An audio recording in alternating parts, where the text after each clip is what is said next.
Hello student, welcome to St. Angel's online classes. As you know, we are working from home.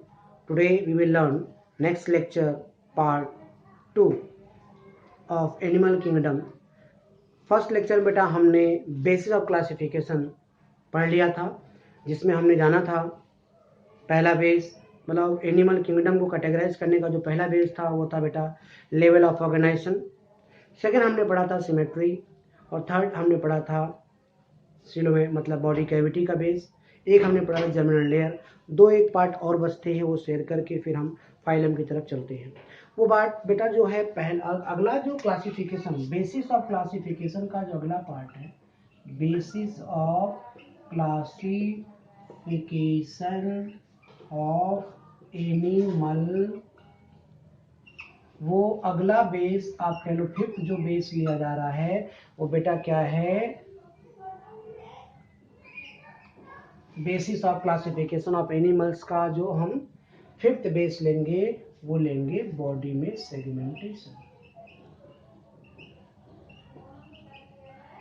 कुछ organism ऐसे होते हैं जिसको अगर इंटरनल और एक्सटर्नल ब्रेक के तो उनकी बॉडी सेगमेंटेड होती है, जैसे टेपवर्म और टेपवर्म ले लो, जैसे आप में ले लो आर्थ्रोपोडा का पार्ट ले लो, जितनी उनकी बॉडी सेगमेंटेड होती है, कई 3-4 सेगमेंट होते हैं। आप अर्थवर्म ले लो तो उसका जो बॉडी है अंदर से भी सेगमेंटेड होगा, बाहर से भी कहीं ना कहीं कुछ ना कुछ ऑर्गन उसमें सेगमेंटेड होता है। तो सेगमेंटेशन भी एक बेस ऑफ क्लासिफिकेशन बनता है। अगला जो बेस ऑफ क्लासिफिकेशन बनेगा बेटा नोटोकॉर्ड बनेगा। क्या बनेगा? नोटोकॉर्ड। नोटोकॉर्ड का जो ऑरिजिन है वो मेसोडार्मल है। ये एक रॉड लाइक स्ट्रक्चर होता है, रॉड लाइक स्ट्रक्चर होता है जो इनकी लाइफ में कुछ समय के लिए लॉन्ग टाइम तक आता है, उसे हम नोटोकॉर्ड बोलते हैं। इसी नोटोकॉर्ड में ही क्या होता है, नर्व स्पाइनल कॉर्ड क्या होता है, अंडर प्रोटेक्टेड होता है। तो हमने जितने बेस पढ़ा वो बेस एक बार मैं फिर से आपको सुना देता हूँ। एनिमल किंगडम को लेवल ऑफ ऑर्गेनाइजेशन के बेस पर, मतलब सेलुलर है, टिश्यू है, ऑर्गन या ऑर्गन सिस्टम पर, बॉडी की सिमेट्री रेडियल असिमेट्रिकल या बायलेटरल सिमेट्रिकल, या तीसरा अगर हम बात करें वह है सिलोम का प्रेजेंस होना ना होना, अगर है तो सिलोमेट, नहीं है तो असिलोमेट कहा जाएगा। जर्मिनल लेयर डिप्लोब्लास्टिक ट्रिप्लोब्लास्टिक, ऐसे बेटा बॉडी में सेगमेंटेशन, बॉडी सेगमेंटेड है कि नहीं है, या फिर एक कैटेगरी और नोटोकॉर्ड का मिलना और ना मिलना। इस बेस पर एनिमल किंगडम को कुल मिला करके 10 फाइलम में डिवाइड कर दिया गया। Animal kingdom divide 10 phylum. The one is my dear porifera, second है बेटा सिलेंट्रेटा।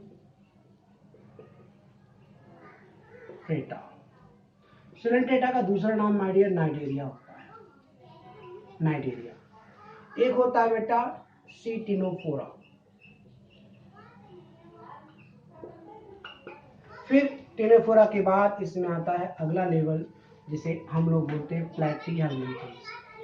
प्लैटीहेल्मिन्थेस। एक बात याद रखना, जितने भी ऑर्गेनिज के नाम ये फाइलम रखे कुछ ना कुछ इनकी मीनिंग होती है। प्लैटीहेल्मिन्थेस के बाद अगला जो नाम आता है बेटा वो आता है एस्केहेल्मिन्थेस।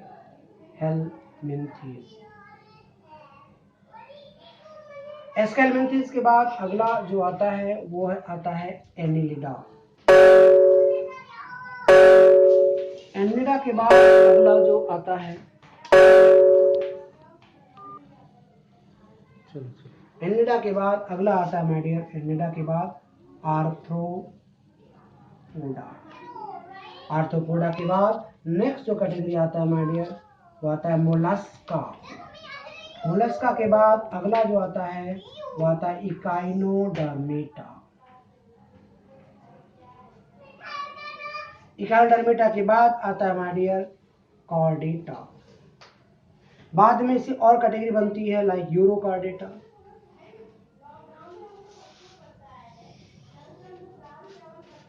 वर्टिब्रेटा। इवन वर्टिब्रेटा की भी बाद में कैटेगरी बन जाती है लाइक बेटा pisces, amphibians, reptilia, aves and mammals. हालांकि मैमल एक क्लास, जितनी बार बता रहा हूँ ये सब क्लासेज हैं, और हायरार्की ऑफ क्लासिफिकेशन मैंने पहले पढ़ाया था चैप्टर 1 में। वो थे kingdom, phylum, class, order, family, genus, species.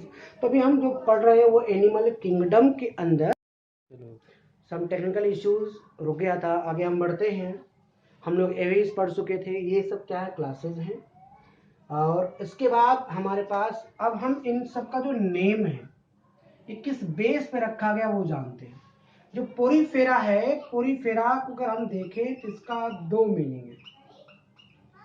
पोरी मतलब पोरस से है, पोर से है, मतलब इनकी बॉडी में पोर्स मिलता है, पूरी होल बॉडी में छेद मिलता है। फेरा मतलब सराउंडिंग, मतलब all body surrounded by the pores, तभी उन्हें पोरीफेरा कहा गया। ये इसका नेम देने का पहला वर्ड। दूसरा बेटा सिलेंट्रेट क्यों कहा गया? सिलेंट्रेट कहने की वजह है presence of सिलेंट्रॉन cavity, presence of सिलेंट्रॉन। एक बॉडी कैविटी होती है, सिलेंट्रॉन कैविटी इसके अंदर मिलता है, तो इसलिए इसे सिलेंट्रेटा का फाइलम नाम दिया गया। उसे नाइडेरिया भी क्यों बोलते हैं? नाइडेरिया कहने का कारण था cnidoblast, presence of cnidoblast cell. ऐसे ऑर्गेनिज्म में निडोब्लास्ट सेल मिल रहा, तभी उसे नाइडेरिया कहा गया। फिर बेटा प्लेटी हेलमिंथीज क्यों कहा गया? प्लेटी का मतलब होता है फ्लैट, हेलमिंथीज का मतलब वार्म। तो ऐसे ऑर्गेनिज को फ्लैट वार्म ऑर्गेनिज बोलते हैं, फ्लैट वार्म। क्या बोलते हैं बेटा? प्लेटी हेलमिंथीज का मतलब है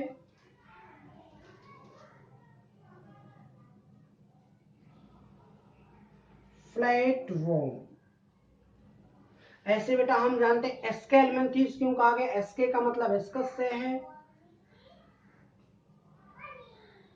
एस्के हेलमिंथीज राउंड वॉर्म। एनलिडा क्यों कहा गया बेटा? प्रेजेंस ऑफ एनलस, मतलब रिंग, इनकी होल बॉडी में रिंग होता है। और इन्हें आर्थ्रोपोडा क्यों कहा गया? आर्थ्रोपोडा, आर्थो का मतलब होता है बेटा, यहां देख लेते हैं, आर्थो का मतलब होता है ज्वाइंट, पोडा मतलब लेग्स, ज्वाइंटेड लेग्स से मिल रहे हैं।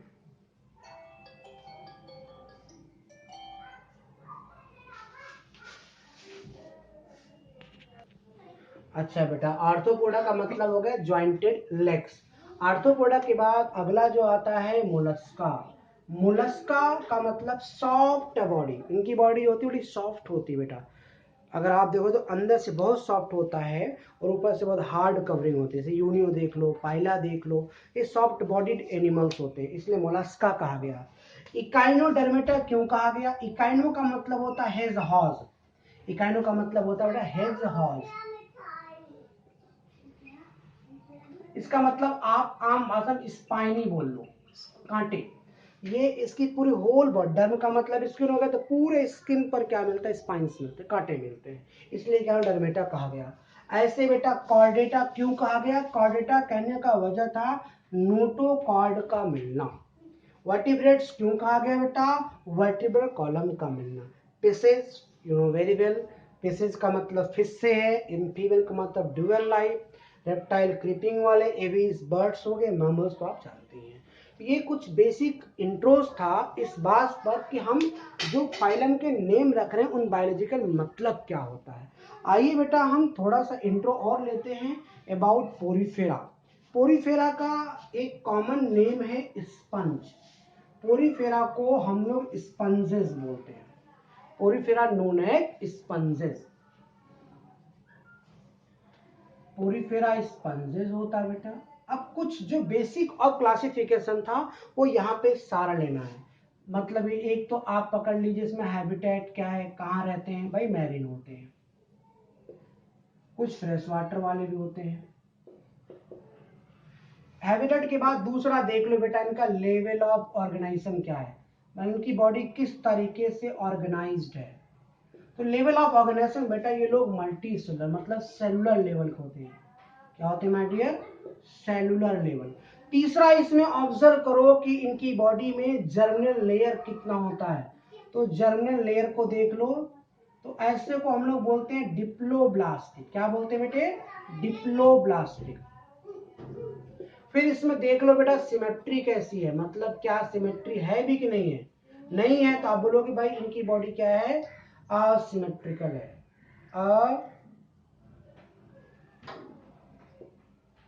सिमेट्रिकल है। सिमेट्री हो गई। सिमेट्री के बाद फिर इसमें देखो कि बेटा क्या इनका भाई जर्मिनल हो गया, सिलोमेट्स है कि नहीं है। अबाउट सिलोम देखो भाई, सिलोम नहीं है। नहीं है, अब्सेंस है, तो क्या बोलोगे बेटा? असिलोमेट बोलोगे। You will use the word acoelomate, मतलब इनमें सिलोम नहीं मिलता है। ठीक है, ये तो कैटेगरी हो गई। इसमें नोटोकॉर्ड मिलता है? नहीं मिलता। अब आओ कुछ इसमें स्पेशल क्या है। स्पेशल बेटा ये है कि ये स्पंजेस हैं, मतलब अगर आप इन्हें क्रश करोगे, छोड़ दो, वापस से अपने शेप को दोबारा गेन कर लेते, इसलिए कहा गया भाई स्पंजेस होते हैं। दूसरी स्पेशलिटी क्या है? वो है बेटा pores, presence of pores over the body, मतलब पूरी बॉडी पे पोर्स मिलता है। होल बॉडी, जैसे हम मान के चले एक ऑर्गेनिज्म बना देते हैं,